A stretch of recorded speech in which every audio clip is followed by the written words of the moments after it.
يا صل وسلم دائما أبدا. نحمده ونسلم على رسوله الكريم اما بعد فاعوذ باللہ من الشیطان الرجیم بسم اللہ الرحمن الرحیم۔ معزز سامعین و ناظرین، آج ہم گفتگو کر رہے ہیں صدقہ فطر پر۔ بخاری شریف میں، مسلم شریف میں حضرت ابن عمر رضی اللہ تعالیٰ عنہ آپ فرماتے ہیں کہ رسول کریم صلی اللہ علیہ وآلہ وسلم نے واجب ٹھہرایا ہے صدقہ فطر کو غلام پر، آزاد پر، مرد پر، عورت پر، بچے، بوڑھے پر، ہر مسلمان پر 1 سا جو یا کھجور، اور حکم فرمایا ہے کہ نماز عید کے لیے نکلنے سے پہلے اس کو ادا کیا جائے۔ اسی طرح ابو داؤد اور نسائی میں حدیث پاک آتی ہے، یہ حضرت ابن عباس رضی اللہ تعالی عنہما نے رمضان کے آخر میں لوگوں سے فرمایا کہ تم لوگ اپنے روزوں کا صدقہ ادا کرو، کیونکہ حضور صلی اللہ علیہ وآلہ وسلم نے اس صدقہ کو ہر مسلمان پر مقرر فرمایا ہے، خواہ وہ آزاد ہو یا غلام ہو، مرد ہو یا عورت ہو، چھوٹا ہو یا بڑا ہو، ہر ایک پر یہ فرض ہے۔ 1 سا کھجور یا جو اور نصف سا گیہوں یعنی گندم۔ ناظرین، صدقہ فطر ہر مسلمان پر واجب قرار دیا گیا ہے جو صاحب نصاب ہو، اور صدقہ فطر کا نصاب بھی وہی ہے جو زکوٰۃ کا نصاب ہے، یعنی 7.5 تولے سونا یا 52.5 تولے چاندی، یا دونوں میں سے کسی ایک کی قیمت کا مالک ہونا۔ اور فقہا نے کہا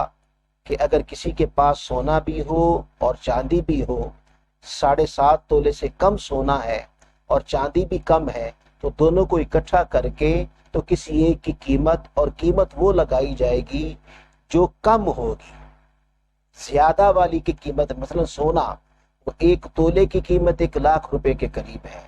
لیکن 52.5 تولے چاندی کی قیمت کم و بیش 49,000 روپے ہے۔ تو لہٰذا جس کے پاس 49,000 روپے ہوں گے وہ صاحب نصاب سمجھا جائے گا، اور اس پر اپنی طرف سے،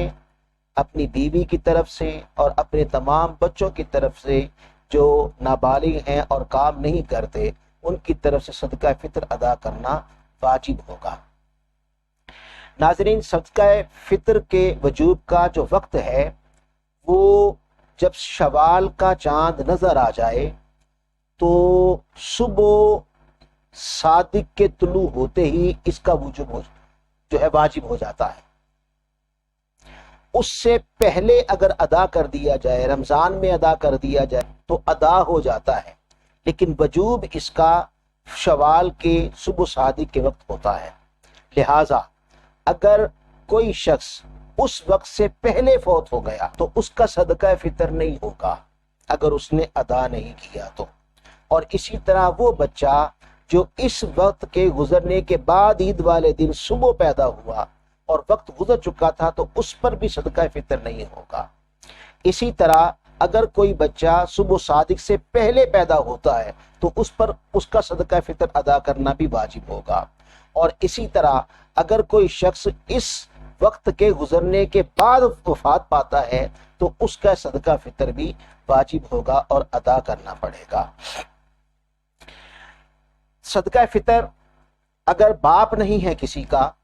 تو دادا ہو تو پھر صدقہ فطر اس دادا پر اپنے پوتی پوتوں کا صدقہ فطر ادا کرنا وہ واجب ہے۔ اگر کوئی منقہ، کھجور، جو ان کا صدقہ دینا چاہتا ہے تو ان کی مقدار جو شریعت نے بتائی ہے وہ ہے 3.5 کلو، یعنی 3.5 کلو کی قیمت کھجور کی ہو، کشمش کی ہو، منقہ کی ہو، ان چیزوں کی 3.5 کلو کی قیمت ادا کر دیں۔ اور اگر گندم ہے تو وہ 2 کلو، آج کل 2 کلو گندم کی قیمت تقریباً 100 روپیہ بنتی ہے، اور اگر بعض جگہوں پر 45 روپے کلو دے رہے ہیں اور بلکہ فقہا نے یہ بھی کہا کہ آپ گھر میں جو آٹا خود استعمال کرتے ہیں، اگر آپ چکی کا آٹا استعمال کرتے ہیں تو اس کی قیمت 2 کلو کی دے دیں، اور اگر آپ بازار سے دوسرا سستا آٹا استعمال کرتے ہیں تو اس کی قیمت 2 کلو کی دی جائے، تو یہ تقریباً 90 روپے بنتے ہیں۔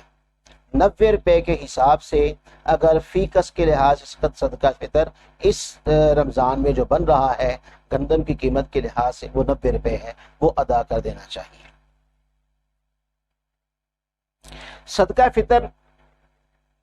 چونکہ یہ واجب ہے، اس کا ادا کرنا بہتر اور مستحب یہ ہے کہ عید کی نماز ادا کرنے سے پہلے ادا کیا جائے، لیکن ناظرین اگر کوئی عید سے پہلے ادا نہیں کر سکا تو یہ صدقہ فطر ساقط نہیں ہوتا اور نہ ہی اس کی کوئی قضا ہے، اس کے بعد جب بھی ادا کرے گا تو ادا ہی ہوگا، اور اگر ادا نہیں کرے گا تو یہ اس پر باقی رہے گا، اس پر بوجھ رہے گا، اس کا ادا کرنا ضروری ہے، چاہے مہینہ گزر جائے، چاہے 2 مہینے گزر جائیں عید کے بعد اور صدقہ فطر ادا نہیں کیا تھا تو پھر بھی اس کی قضا نہیں ہوگی، جب بھی ادا کرے گا یہ ادا ہی ہوتا ہے، قضا نہیں ہوتی۔